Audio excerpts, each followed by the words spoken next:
there's a ton of different stuff, right? So if you go to the store, you buy a packet of steak, for example, the plastic wrap on top of it, that's going to leach xenoestrogens into the steak. Women on birth control, this is a very interesting thing. When women take birth control, they've done studies, women on birth control, more often than not, prefer men with less masculine facial characteristics. Really? Yes. So women, you hear stories about this all the time. A woman will go on birth control and not be attracted to her boyfriend anymore, or she will be with a guy, get off of her birth control, and then all of a sudden she's like, wow, I'm not sexually attracted to my boyfriend at all.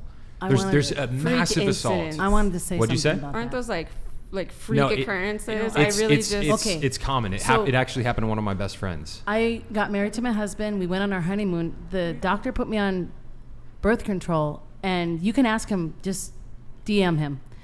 I did not want to have sex with him, and I was angry at him. And I told my doctor, get me off this junk. So she took me off it, and we were back to normal. Nice. That's a perfect example. You know the other thing about birth control too? This is crazy. So you guys know what pheromones are? Like the things our bodies emit. You know, you smell a healthy person's pheromones, makes you more attracted to them, makes you want to have sex with them, so on and so forth.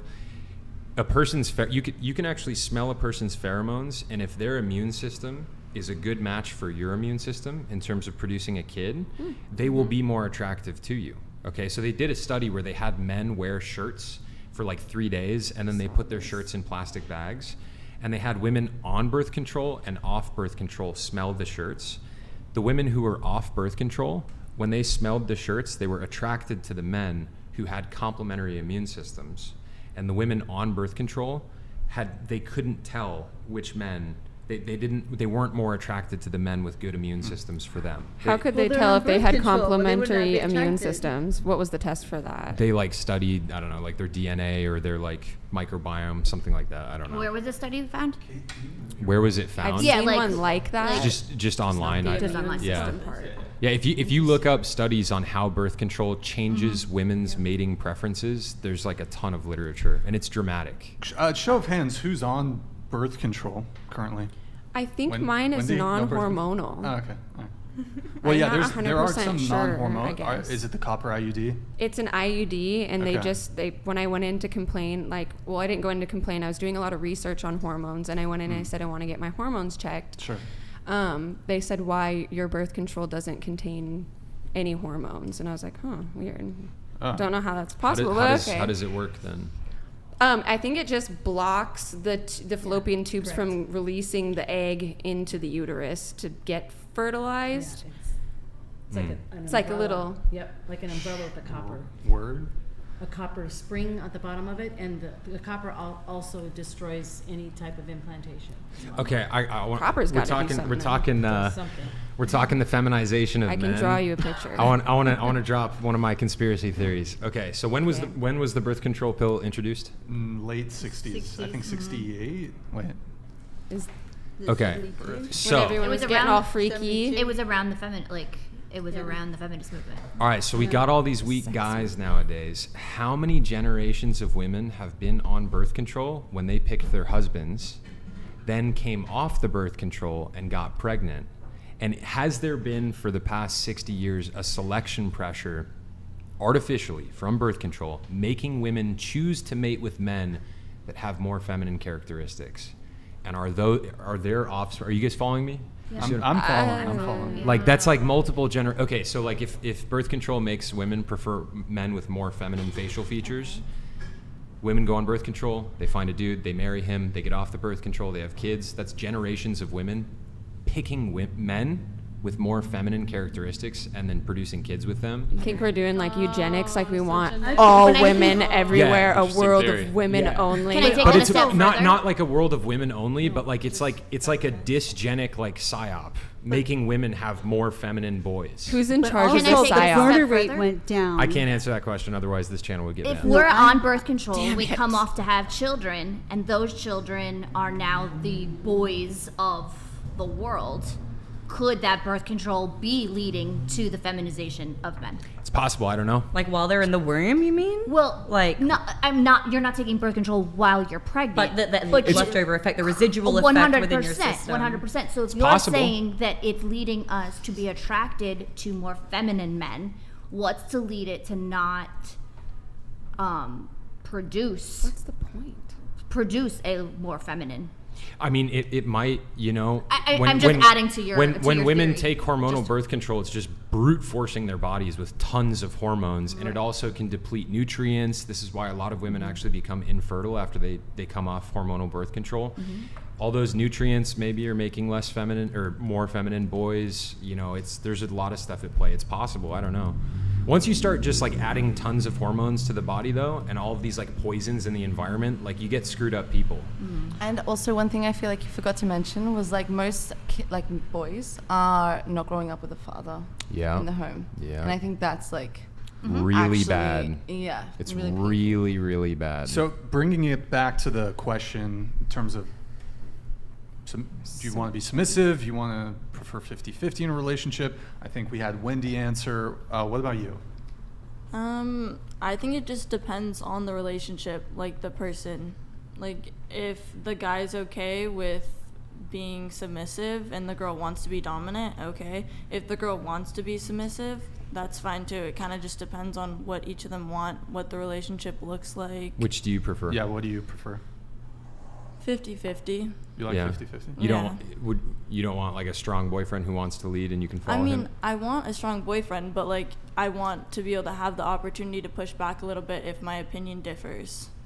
Like if I want something different and it's important to me, I don't want a boyfriend that's just going to be like, oh no. You don't want a tyrant? Yeah. I don't want someone that's just going to tell me everything to do because, I don't know, I have my own opinions with everything. So here's the biblical idea, the biblical picture of dominance and submission. This is a loving dominance, okay? The example is Christ. Ephesians chapter 5, you can go read it later. But it says that husbands should love their wives as Christ loved the church. How did Christ love the church? He laid down his life for the church. If you're not, dating or married to a man that's not willing to lay down his life for you, that's really not a man you should be with. And then obviously, as you keep going, it says that the wife should submit to the husband. The church doesn't submit to Christ. Christ doesn't submit to the church submits to Christ, just as, the husband-wife relationship relates to Christ and the church, the husband picturing Christ, the wife picturing the church. So. Yeah, love is the key word there.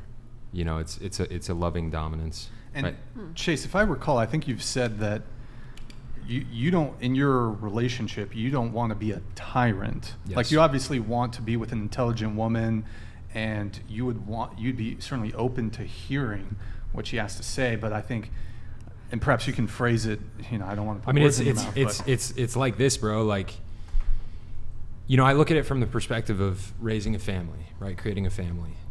As a man, for me to create a family and bring a family into this world, I am ultimately responsible for everything that happens to it, right? Like I am the commander, the captain of the ship. Whatever happens to the ship, that's on me, right? And I'm willing to take that responsibility. Now, with that said, I want a good wife that I can partner with. I don't want a wife who's like stupid or who isn't going to have valuable input. Like obviously, I'm going to disagree with her on things. There's no question about that. But I want the kind of woman whose counsel I trust. And if our perspectives differ and we're married, I will expect her, even if she doesn't understand where I'm coming from, I will expect her to ultimately submit to what it is that I need her or the family to do, while trusting that it's in ultimately the best interests of the family. Like, I don't want to control her. Well, I guess that's where I differ. Like, if you guys have opposing opinions, like, that doesn't mean that all the time she needs to be submissive to you. Yeah, I mean, she's totally allowed to disagree, and because I love her, I'm going to listen to what it is that she has to say. Well, what if, like, what she had was super intelligent, blah, blah, blah, and you guys were arguing, and she brought up, like, a really good point? Would you back down? if I'm wrong about something and she brings up a good point and proves to me that I'm wrong, like, I would have the humility to be like, okay, you got me on this one. Great job. Thank you for telling me that. But doesn't that lead to your trust in her counsel? It does. It does, exactly. right? Like, that's Absolutely. why you would trust that she's the woman for you, because you would trust that that's why you're with her. Absolutely. Because I she have the ability. Yeah, so I have a perfect example. Have you guys seen the movie 300? Oh, yeah. Yeah? Yes. All right, so in the opening scenes of 300, King Leonidas, there's a messenger from the Persian army that comes to King Leonidas, right? He comes to Sparta. And he basically tells the Spartans, he's like, yo, you guys need to submit to us or we're going to kill all of you, okay? And so they're having this conversation, and King Leonidas is there with his queen. And as they're having this conversation, King Leonidas realizes that he needs to kill this man. But before he kills this man, he looks back at his wife, because it's a massive decision to kill this man. If he kills this messenger from the Persians, the entire Persian army of millions of men is going to descend on Sparta and attempt to kill everyone. It's a big decision.